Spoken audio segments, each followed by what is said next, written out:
Hello दोस्तों, रोज़ की तरह लिखिन ब्लॉग में सबका हार्दिक स्वागत है। सबके मंगल और उसी कामना के साथ दोस्तों, बड़ों को मेरा सादर नमस्कार, छोटों को मेरा आशीर्वाद।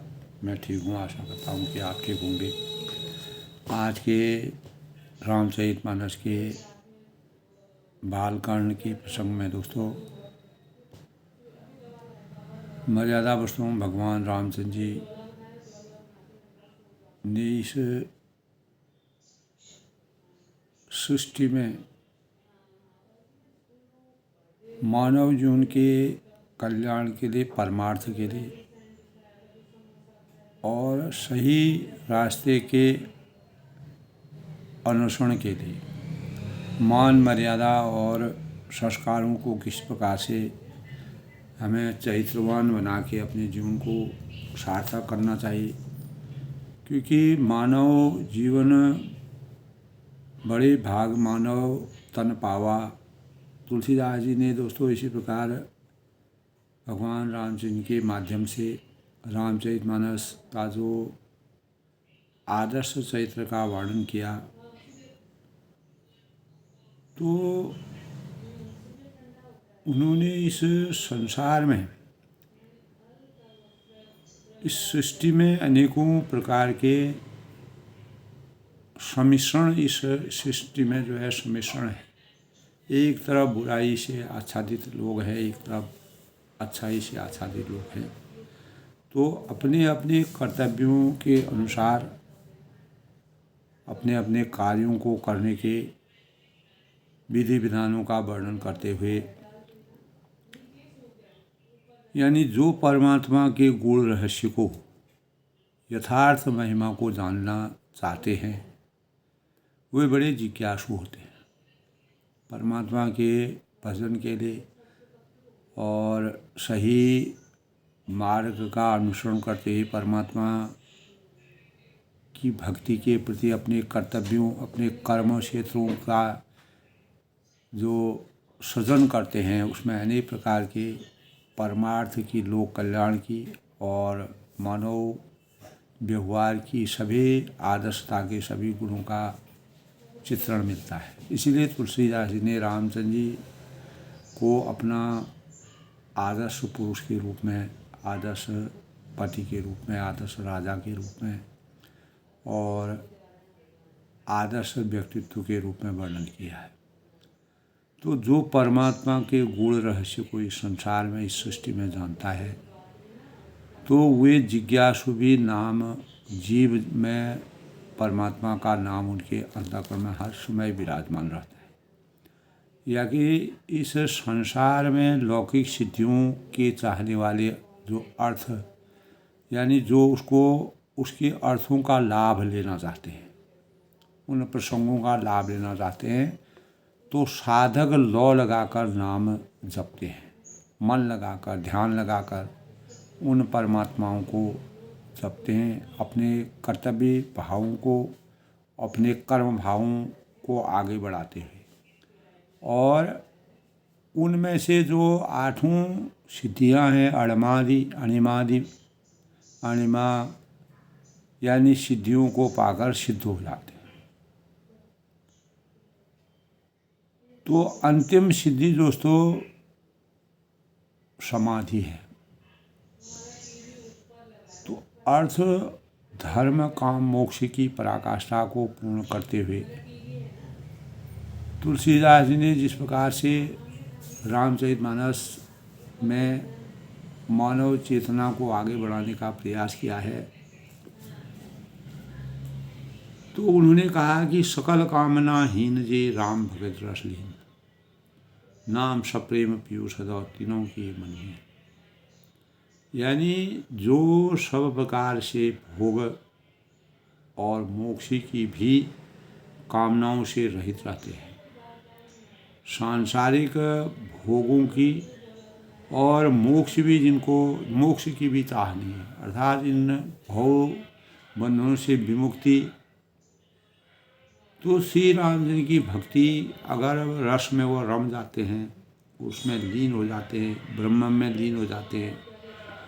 उन्होंने अपने नाम के सुंदर प्रेम रूपी अमृत के सरोवर में अपने मन को मछली बना रखा है।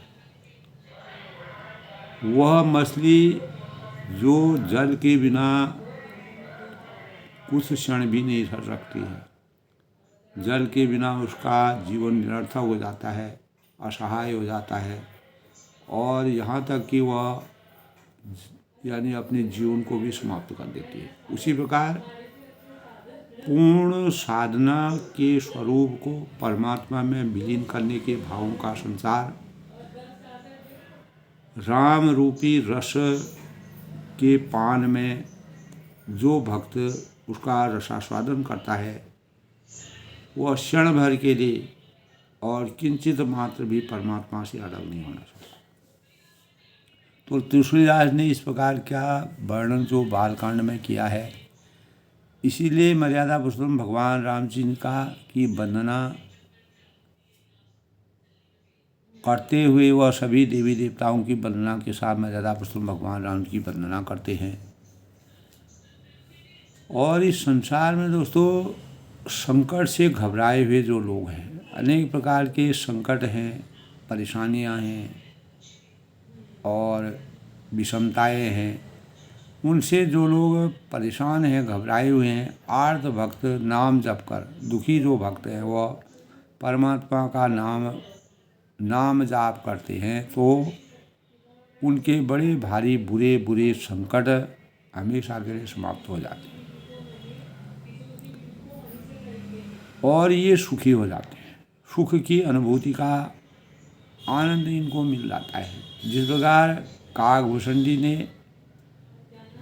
एक कौवे के रूप में अवतीर्ण होकर के और छोटे से जीव परमात्मा के सानिध्य में उनके साए में अपने जीवन को व्यतीत करने का ये भाव व्यक्त किए, तो मर्यादा पुरुषोत्तम भगवान राम जी का उन पर असीम कृपा बरसी। तो दोस्तों इस संसार में जो है आर्त भक्त नाम जपते हैं जो दुखी हैं, और उनके बड़े भारी जो दैहिक भौतिक ताप है, वह बुरे बुरे संकट हमेशा के लिए समाप्त हो जाते हैं, अर्थात मिट जाते हैं। जपई नाम जन आरत भारी, मिटई कुसंकट होई सुखारी, राम भगत जग चारि प्रकारा। और इस संसार में, सृष्टि में, कल के प्रसंग में था दोस्तों कि इस संसार में, इस सृष्टि में परमात्मा ने 4 प्रकार के भक्तों की रचना की है, और मानव अभिव्यक्ति में 4 प्रकार की श्रेणियों में मानव जीवन भक्ति के प्रसाद को प्राप्त करता है अपने जीवन लाभ के लिए। यानी कहने का तात्पर्य है दोस्तों, जैसे कहा है एक पिता के विपुल कुमारा, हो वही रूप रंग गुणशील अपारा। उसी प्रकार तुलसीदास ने कहा कि एक ही पिता दशरथ जी के 4 पुत्र थे, दोनों के शील स्वभाव गुणशील सब अलग अलग थे। उसी प्रकार इस संसार में, इस जगत में हर एक व्यक्ति के अपने अपने सोचने का तरीका और परमात्मा को मानने का तरीका और अपने जीवन को कैसे वह चरितार्थ करता है, उन भावों को तुलसीदास ने व्यक्त किया है। और किसी भी भाव से हम, कहने का तात्पर्य है कि किसी भी भाव से हम जपई नाम जन आरत भारी, जो दुखी लोग होते हैं यानी जो आर्त भक्त नाम जप करते हैं, तो उनके बड़े भारी बुरे बुरे संकट जो है हमेशा के लिए समाप्त हो जाते हैं और वह सुख का अनुभव करते हैं।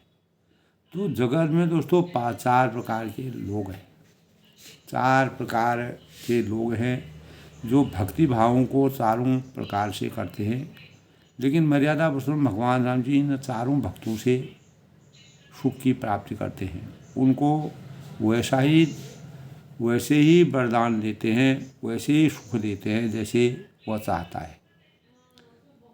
अर्थार्थी यानी जो अर्थ की अपेक्षा करता है, धन की कामना से परमात्मा से धन मांग करके, धन के अर्जित करके अपने जीवन को सफल बनाने के लिए और उस धन को अर्जित करके सही सदुपयोग करने के भावों का जो संचार करता है तो वह अर्थार्थी कहलाता है। यानी धनादि की चाह में भजने वाले, धन को इकट्ठा या धन उसके पास पर्याप्त धन हो उसकी चाह में परमात्मा की भक्ति करते हैं। और कुछ लोग ऐसे होते हैं जैसे आर्त कहते हैं, जो संकट की निवृत्ति के लिए भजन करना चाहते हैं। तीसरे होते हैं जो भगवान को जानने की इच्छा से भजते हैं। भगवान क्या है, भगवान का रूप क्या है, भगवान का सगुण स्वरूप क्या है, निर्गुण स्वरूप क्या है, भगवानों को हमें कैसे भक्ति करनी चाहिए, कैसे पूजा पाठ करनी चाहिए, कैसे स्तुति करनी चाहिए, कैसे आराधना करते हैं। तो ये जिज्ञासा होती है, यानी हमारे मस्तिष्क की भावनाएं होती हैं, जिज्ञासाएं होती हैं, अभिलाषाएं होती हैं, जिससे हम भगवान के संपूर्ण स्वरूप को जानने की अपेक्षा करते हैं। और चौथा है दोस्तों ज्ञान। ये संसार के मोह बंधन से, अनेक प्रकार के लोभ मोह क्रोध क्षोभ इन सब बातों से विरक्त होते हुए भगवान को तत्व के जानकर, यानी परमात्मा को तत्व रूप में जान करके स्वाभाविक प्रेम से भगवान को भजते हैं, किसी प्रकार की आसक्ति और स्वार्थ रहे, निस्वार्थ होकर। तो रामजन की भक्ति ये चारों, तो मर्यादा पुरुषोत्तम भगवान राम के सानिध्य में अनेक पापी आए, परेशान आत्माएं आई, दुखी आए और दीनहीन आए, लेकिन उन्होंने किसी का भी तिरस्कार नहीं किया, सबको अपने शरण में शरण दी और उनके जीवन को इस भवबंधन के से हमेशा के लिए मोक्ष की प्राप्ति की। और अनेक प्रकार के राज तिलक करके उनको प्रजा के हित के लिए कार्य करने की प्रेरणा से प्रेरित करने के भावों का संचार तुलसीदास ने मर्यादा पुरुषोत्तम भगवान राम के चरित्र से किया। तो चारों तभी कहा है दोस्तों, चहु चतुर कहूँ नाम आधारा, ज्ञानी प्रभु विशेष प्यारा, चहु जुग चहु श्रुति नाम प्रभाव, कल विशेष नहीं आनो पा। यानी चारों ओर चतुर भक्तों को नाम ही, परमात्मा का नाम ही, जो चार प्रकार के भक्त हैं ये परमात्मा के नाम से को ही अपना अपना आधार बनाते हैं, अपनी पृष्ठभूमि बनाते हैं। और उनमें ज्ञानी भक्त प्रभु को विशेष रूप से प्रिय है, इसलिए हैं से अभिशाप भरपूर रहते हैं, जिनको अपार ज्ञान होता है, विलक्षण प्रतिभा होती है परमात्मा के बाद में अच्छाई बुराई, क्या करना चाहिए क्या नहीं करना चाहिए, और दूरदृष्टि जिनके अंतःकरण में होती है, परमात्मा की भक्ति का वास्तविक स्वरूप उनको कैसे मालूम होता है। तो लंबे समय तक सोचने वाला और सही सोच सही विचार मानव कल्याण के हित के लिए जो भक्त विशेष रूप से जो ज्ञान की प्राप्ति करते हैं, जैसे सनकादि मुनि थे, नारद मुनि थे, तो वशिष्ठ जी थे, विश्वामित्र जी थे, शुक देव जी थे, तो भगवान की आराधना उन्होंने, यानी परमात्मा ने भी उनसे ज्ञान प्राप्त किया था। और उनको अनेक प्रकार की शस्त्र विद्याओं से मानव जीवन में जब वो अतीत हुए, अस्त्र शस्त्र विद्याओं से उनको प्रभावशील बनाया। इन चारों युगों में दोस्तों, सतयुग, त्रेता, द्वापर, कलयुग, और चारों वेदों में ऋग्वेद यजुर्वेद सामवेद अथर्ववेद, उनका नाम प्रभावशाली है, हमेशा विद्यमान रहता है, जो परमात्मा की भक्ति में लीन रहते हैं। परंतु कलयुग में विशेष रूप से उनकी पराकाष्ठा और बढ़ जाती है, क्योंकि कलयुग में अत्यधिक मानवों और प्राणियों की संख्या बढ़ जाती है और कलयुग में पापों की अपार वृद्धि है। अच्छाइयाँ कम और बुराइयाँ ज़्यादा हैं। इन अभिशापों से बचने के लिए कलयुग में चारों युगों से और चारों वेदों में नाम का प्रभाव कलयुग में बहुत ही आवश्यक ही है। तो विशेष रूप से इस कलयुग में दोस्तों इसीलिए वेदों की मर्यादा और चारों युगों की जो मर्यादा है उनसे प्रेरणा लेकर के हमें कैसे कलयुग को समर्थवान बनाना चाहिए और मानव जीवन को उत्तम कसौटी पर उतारना चाहिए। और दूसरा कोई उपाय इस कलयुग में दिखता नहीं है। भगवान की भक्ति के अलावा दूसरा कोई भी उपाय इस कलयुग में नहीं दिखता है। किसी भी भाव से हम चाहे हम अर्थार्थी बन के करें, आर्त बन के करें, जिज्ञासु बन के करें, ज्ञानी बन के करें, तो सभी भावों में परमात्मा का स्वरूप छुपा हुआ है।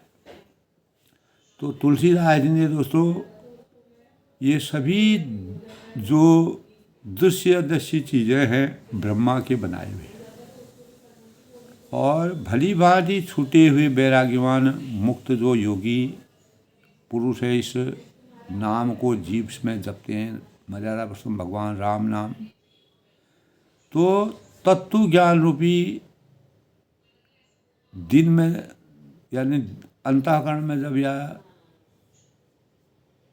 नाम व्याप्त हो जाता है और वह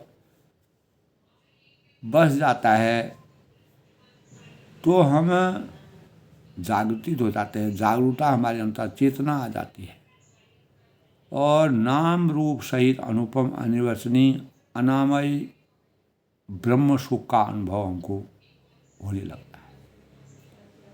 तो तुलसीदास ने दोस्तों इसीलिए कि राम नाम मन दीप धरो जीव देहरी द्वार तुलसी भीतर बारे हूँ जो चाल हूँ उजियार। तो तुलसीदास जी ने स्पष्ट रूप में मर्यादा पुरुषोत्तम भगवान राम जी की विवेचना करते हुए कहा है कि भीतर बहिरंग और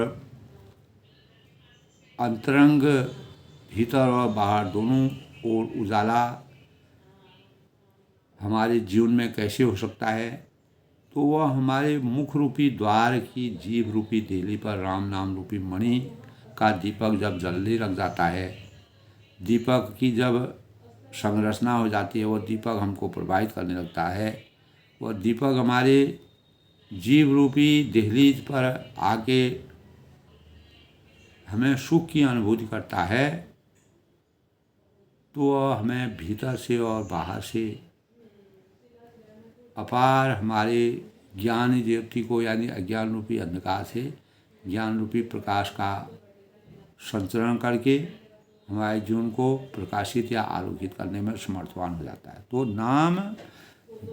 राम नाम रूपी जाप करने से हमारे जीवन में जो परिवर्तन होता है, हमारा जीवन जिस प्रकार से कोई सा भी विशेष रूप बिना उसका नाम जाने हथेली पर रखा हुआ भी पहचान नहीं जा सकता है।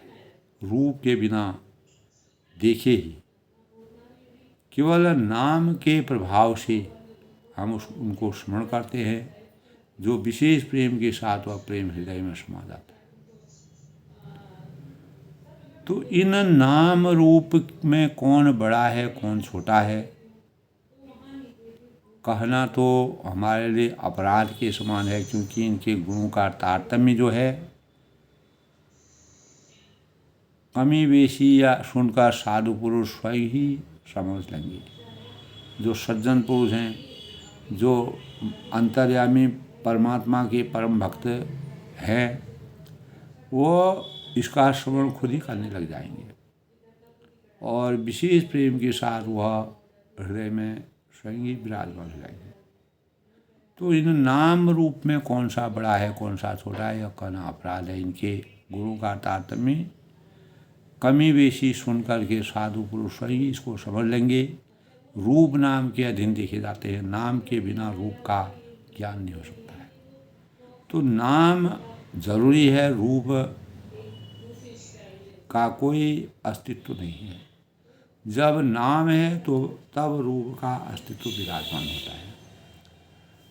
तो तुलसीदास जी इसीलिए कहते हैं दोस्तों कि समझने में नाम और नामी दोनों एक है, किंतु दोनों में परस्पर स्वामी और सेवक का जैसी प्रीति है।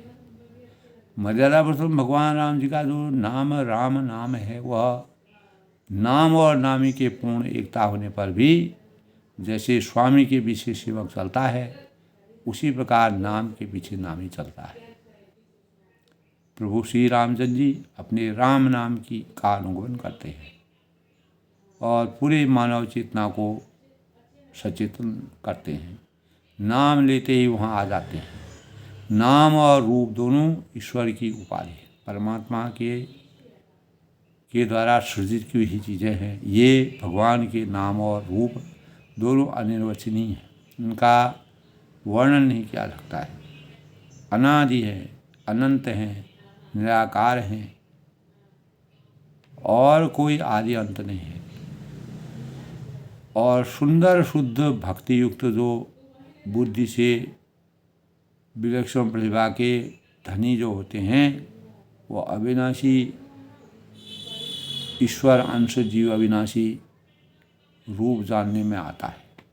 तो उस रूप का जब हम स्मरण करते हैं, अपने अंतःकरण में उस रूप का अध्ययन करते हैं, तब हमारे जीवन में अज्ञान रूपी अंधकार जो है वह ज्ञान रूपी प्रकाश में परिवर्तित होने लगता है।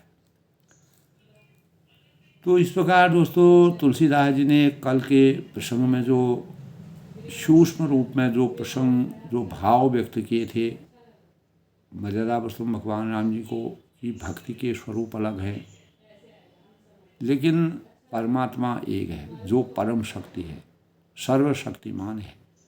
उसको हम अर्थार्थी के रूप में भजें, आर्त के रूप में भजें, जिज्ञासु के रूप में भजें, ज्ञानी के रूप में भजें, तो वह हमारे उसी प्रकार के फलों और भगवान के लिए वह सभी पुण्यात्मा, सारों जो है पुण्यात्मा हैं और पाप रहित है, उदार चरित्र है।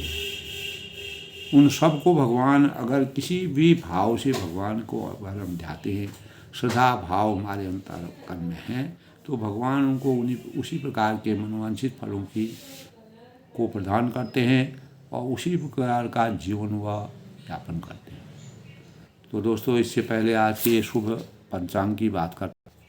तो आज दोस्तों आज का पंचांग आज 14 नवंबर 2024 कार्तिक माह के शुक्ल पक्ष की त्रयोदशी तिथि दिन गुरुवार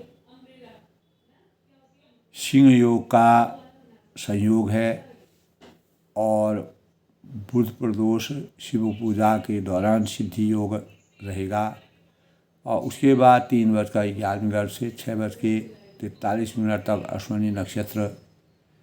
और वेदों में जो 27 नक्षत्र हमारे बताए गए अश्विनी नक्षत्र उन सब नक्षत्रों का राजा यानी प्रथम नक्षत्र है। तो आज के शुभ मुहूर्त की बात करें तो अभिजीत मुहूर्त दोस्तों 11:49 से 12:33 तक। अमृतकाल आज दोस्तों 6:07 से 7:32 तक। ब्रह्म मुहूर्त 5:08 से 5:56 तक। आज का राहु काल 1:26 से 2:47 तक। सूर्योदय आज 6:43 पर होंगे और सूर्यास्त जो है 5:28 तक। और आज दोस्तों आज जो है गुरुवार का दिन है। गुरुवार की प्रकृति जैसे हम जानते हैं कि क्षिप्र होती है और ब्रह्मा और बृहस्पति देवता की पूजा का यह दिन मानव जीवन के कल्याण के लिए, बुद्धि विवेक के लिए, धनु और मीन राशि के स्वामी शुभ सूर्य मंगल चंद्र मित्र ग्रह माने गए हैं। शुभ यानी शुक्र व बुध जो है वह शत्रु ग्रह और शनि व राहु सूर्य ग्रह है। तो 9 ग्रहों में बृहस्पति को गुरु की उपाधि प्राप्त है। तो भगवान विष्णु को समर्पित यह दिन सरस्वती माँ सरस्वती की पूजा, विष्णु भगवान की पूजा, से उन्नति और समृद्धि की प्राप्ति का दिन माना जाता है। जो जातक सही भावों से बृहस्पति देव की पूजा करते हैं वे मुश्किलों और कठिनाइयों का सामना नहीं करते हैं। गुरुवार की दिशा ईशान होती है। ईशान दिशा में देवताओं का वास होता है। तो इस दिन धार्मिक और मंगल कार्यों को करना, विष्णु भगवान की पूजा करना, बृहस्पति देव की पूजा करना शुभ और लाभकारी माना गया है। गुरु ब्रह्मा गुरु विष्णु गुरुदेव महेश्वर गुरु साक्षात परम ब्रह्म तस्मै श्री गुरुवे नमः। ओम वेदाय गुरुदेवाय विघ्ने परम गुरुवे धीमहि तन्नो गुरु प्रचोदयात्। और ओम परम तत्वाय नारायणाय गुरुभ्यो नमः। ओम गुं गुरुभ्यो नमः। ओम ब्रिंग बृहस्पति नमः। तो इस प्रकार दोस्तों गुरु की महिमा के बारे में बुद्धिभूतं त्रिलोकेशं तं नमामि बृहस्पतिं नमः। ओम ब्रिंग बृहस्पति नमः। ग्रां ग्रीं ग्रौं सह गुरुवे नमः। ओम ह्रीं नमः। गुरु मंत्र से दोस्तों अमंगल भी मंगल में परिवर्तित हो जाते हैं। और राजमंत्र के रूप में नमस्कार महामंत्र माना गया है। मुनि रत्न कुमार जी ने इस मंत्र को की व्याख्या की थी। इसीलिए ओम ग्रां ग्रीं ग्रूं गुरुवे नमः सबसे बड़ा मंत्र माना जाता है। गुरु मंत्र विश्वास श्रद्धा भावों का ज्ञान प्राप्त करना, श्रद्धा भावों को परमात्मा के प्रति श्रद्धा के भावों का संचार करना और निर्मलता को अपने जीवन में निर्मल जीवन बनाना। और गुरुवार आध्यात्मिक उन्नति की और समृद्धि का द्योतक माना गया है। विष्णु भगवान की पूजा आराधना में विष्णु भगवान ओम नमो भगवते वासुदेवाय नमः। और जल पंचामृत पीले वस्त्र पीले फूल पीले फलों से भगवान विष्णु की माँ सरस्वती की पूजा करने का विधान है। दीप भोग लगाना चाहिए, पीले पुष्प अर्पित करने चाहिए, फल पीले फल। इस प्रकार विष्णु भगवान का प्रिय मंत्र है ओम नारायणाय जनाधि वासुदेवाय धीमहि। तो ओम वेदाय गुरुदेवाय विघ्ने परम गुरुवे धीमहि तन्नो गुरु प्रचोदयात्। तो इस प्रकार गुरुवार का दिन मर्यादा पुरुषोत्तम भगवान रामचंद्र जी ने भी अपने जीवन में माता पिता गुरु और देवता और गुरु के सानिध्य में उन्होंने हमेशा अपने जीवन को चरितार्थ करके अपार ज्ञान की पराकाष्ठा की प्राप्ति की, जिसके परिणाम स्वरूप अपार ज्ञान से उनका जीवन जो है पुरुषोत्तम कहलाया। पुरुषोत्तम की मान्यता उनको प्राप्त हुई। यानी अपार भक्ति के भावों को जिस प्रकार से तुलसीदास ने यानी रामचंद्र जी के भक्ति भावों के लिए 4 प्रकार के भक्तों का वर्णन किया है, अर्थार्थी, आर्त, जिज्ञासु और ज्ञानी। तो उससे हमारे जीवन में यानी अपने अपने आवश्यकताओं के अनुसार जो जिस प्रकार से परमात्मा का भजन करता है, लीन रहता है, परमात्मा का नाम लेता है, तो सभी को उन्होंने चारों प्रकार की भक्ति को सही माना और उन इस प्रकार की भक्ति करने वालों लोगों को भी पुण्यात्मा, पाप रहित और उदार माना। इसमें सबसे विशेष रूप से प्रभु के ज्ञानी भक्त प्रभु को विशेष रूप से प्रिय है, क्योंकि ज्ञानी जो है इस संसार में मानव कल्याण और अनेक प्रकार के धर्म की रक्षा करना और मानव जीवन को सही रास्ते में अग्रसित करना, और ख़ास तौर से आज के कलिकाल में ज्ञानी लोगों की आवश्यकता है जो मानवता में लगातार फैलते हुए विष के प्रभाव को कम करने में अपने ज्ञान के संसार से सबको सिंचित करने के भाव का सदुपयोग करें। तो दोस्तों, अगर आज के प्रसंग की बात करते हैं तो सबसे बड़ी चीज़ होती है कि ये 4 प्रकार के जो भक्त होते हैं आत्मशुद्धि के प्रमाण हैं। ब्रह्मांड में जितने भी उपक्रम हो रहे हैं उनमें हमारा अंशदान अत्यंत ही सीमित और फिर नगण्य है ही नहीं। तो संसार हमारे आने से पहले इस जब सृष्टि का निर्माण हुआ तो हमारे आने से पहले भी चलता था और हमारे जाने के उपरांत भी ये सृष्टि चलती रहेगी, ये कभी नहीं रुकती है, ये अभी अनवरत है।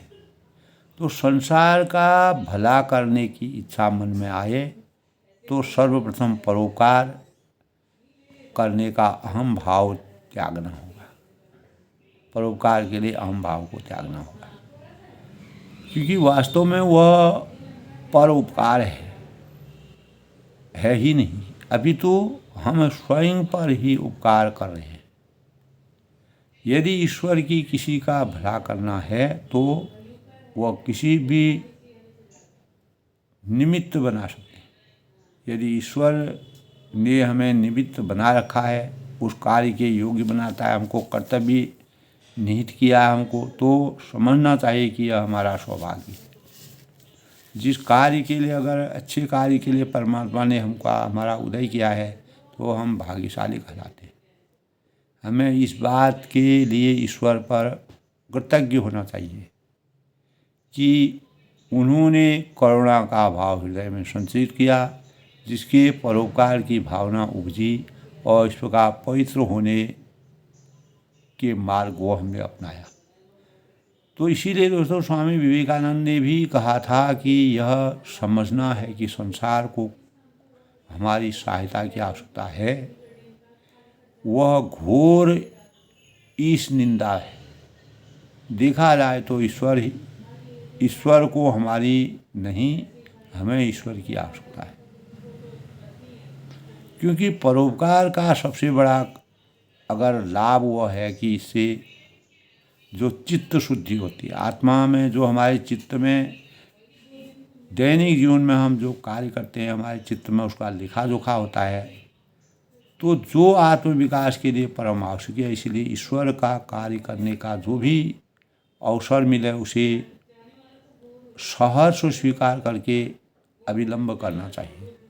उसमें अहं भाव कदापि न आने पाए, और जिस प्रकार हमें लगता है कि हमें जो कुछ भी प्राप्त हुआ है वह हमारा पुरुषार्थ, धर्म, अर्थ, काम, मोक्ष की भावना थी, भाग्य था, उसी प्रकार यदि हम किसी दान या धन की मदद के वाहक बनना पा रहे हैं तो वह भी किसी का भाग्य था। तो दोस्तों इसमें हमारी भूमिका ही क्या है? तो समुद्र को एक छोटा जल अर्पित करके हम समुद्र को कितना समृद्ध कर सकते हैं।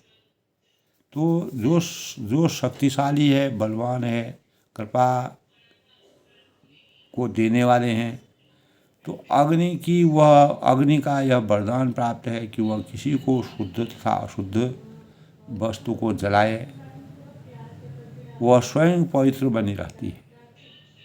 इसी प्रकार जब स्वार्थ को त्याग कर देह को परमार्थ में उत्सर्ग करने का हवन दान दिया जाता है। तो विदेह यानी हमारी देह की उच्चावस्था प्राप्त हो जाती है। तो अतः जो कुछ संसार में मिला है, परमात्मा ने हमको जो कर्तव्य निहितता के लिए संसार में अवतरित किया है, उसे संसार को ही अर्पित कर देना से कर है। यानी हम क्या लाए थे, क्या हमने कमाया और क्या ले जाएंगे, तो हमारे द्वारा जो अर्जित किया गया है, जो भी परमात्मा ने हमको दिया है, उसको अगर हम किसी दूसरे को अर्जित करें तो वह हमारे जीवन के बाद उसके जीवन के लिए बहुत ही श्रेयस्कर है। तो इस प्रकार दोस्तों तुलसीदास ने जिस प्रकार से मर्यादा पुरुषोत्तम भगवान राम जी के चरित्र का वर्णन किया, जिसमें उन्होंने कहा कि आत्मशुद्धि को हम कैसे प्राप्त कर सकते हैं। तो आज के प्रसंग में दोस्तों अगुण सगुण दुई ब्रह्म स्वरूपा अकथ अगाध अनाद अनुपा मोरे मत बड़ नाम धूते किए जे जोग निज बस निज बूते निज बस निज बूते निर्गुण और सगुण अगुण सगुण ब्रह्म के दो स्वरूप हैं। ये दोनों ही अकथ अगार अनाद अनुपा, अकथनीय है, अथाह है, अनादि है, अनुपम है। चाहे हम परमात्मा को निर्गुण रूप में माने, सगुण रूप में माने, इनका कोई अपार है, कोई पार नहीं है, अथाह है। तो मोरे मत बड़ नाम धूते, तब तुलसीदास जी कहते हैं कि मेरी सम्मति में नाम इन दोनों से बड़ा है। और किए जे हूँ जोग निज बस निज बूते, जिसे अपने बल के दोनों को अपने बस में कर रखा है।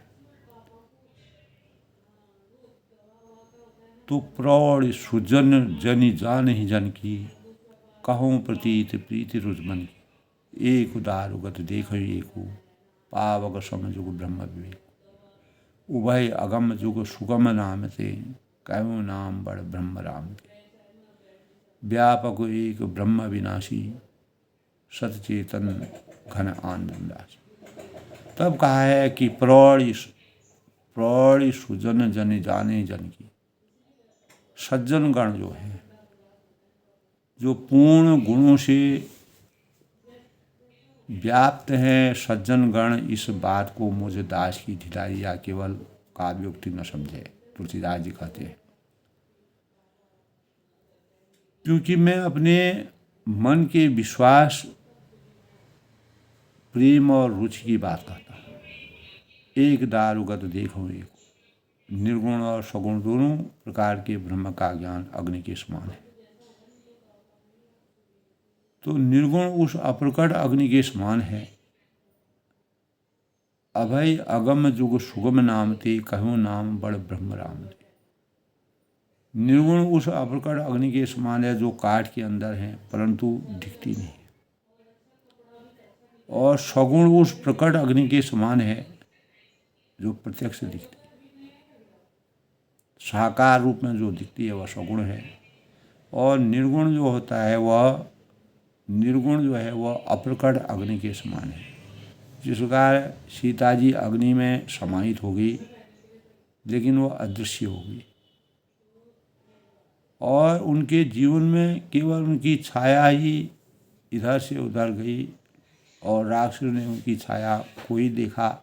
मर्यादा पुरुषोत्तम भगवान राम की इस प्रकार की रचना थी, लीला थी। तो उभय अगम जुग सुगम नाम ते, कहो नाम बड़ ब्रह्म राम ते। तो तत्वतः दोनों एक ही हैं। केवल निर्गुण सगुण में क्या अंतर है, केवल प्रकट और अप्रकट के भेद के भिन्न मालूम होते हैं। एक साक्षात दिखते हैं, एक ब्रह्म स्वरूप है, यानी कोई रूप रंग गुणशील अपारा। तो इसी प्रकार सगुण और निर्गुण जो हैं तत्व एक ही हैं। इनका होने पर भी दोनों ही जानने में बड़े कठिन हैं।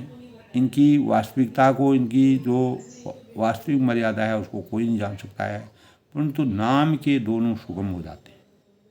अगर हम इनका वास्तविक नाम जप करें तो दोनों में भाव बराबर आते हैं, वो भी सुगमता से परिपक्व हो जाते हैं।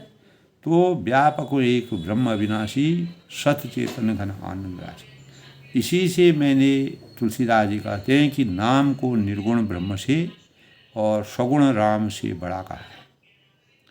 यानी नाम को, नाम और गुण, तो नाम को निर्गुण ब्रह्म और सगुण राम से बड़ा कहा है। ब्रह्म व्यापक है, एक है, अविनाशी है, सत्ता, चैतन्य और आनंद की धनराशि।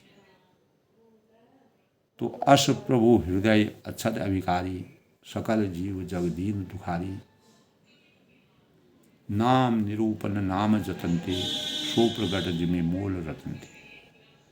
यानी ऐसे विकार रहित प्रभु के हृदय में रहते भी जगत के सब जीव दीन और दुखी है। अस प्रभु हृदय अक्षत अभिकारी और सकल जीव जग दीन दुखारी।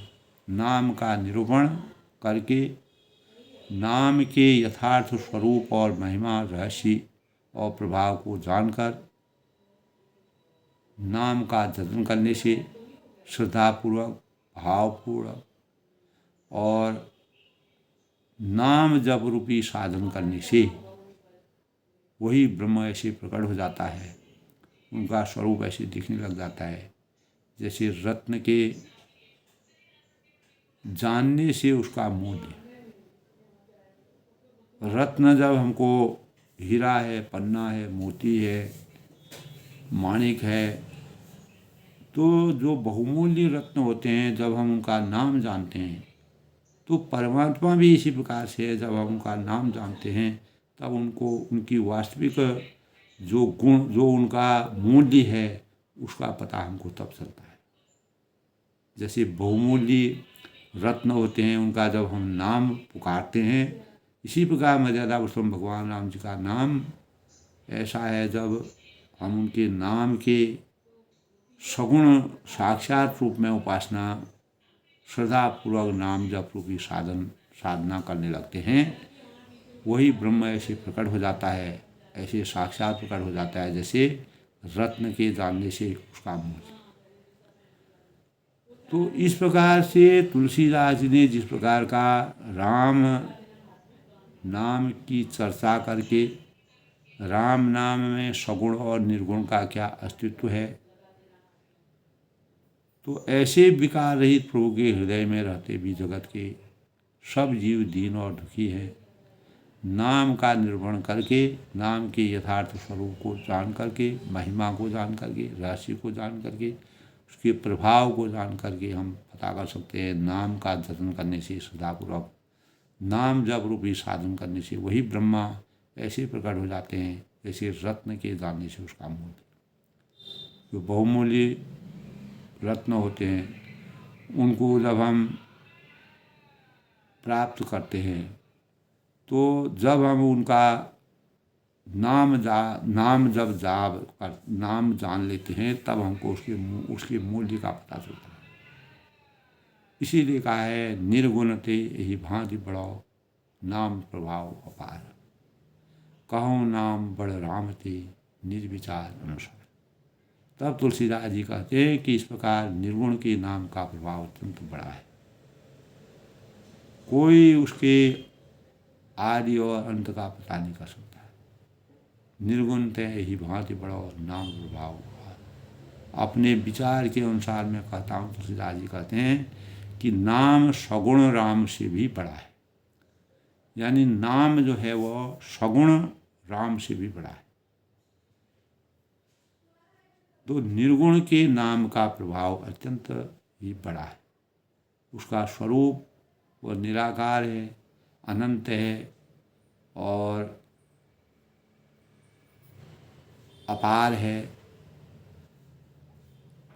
और अत्यंत ही दुर्लभ है और निराकार है। इस प्रकार निर्गुण के नाम का प्रभाव अत्यंत ही बढ़कर है। तो कहम नाम बड़ राम ते, निज विचार अनुसार।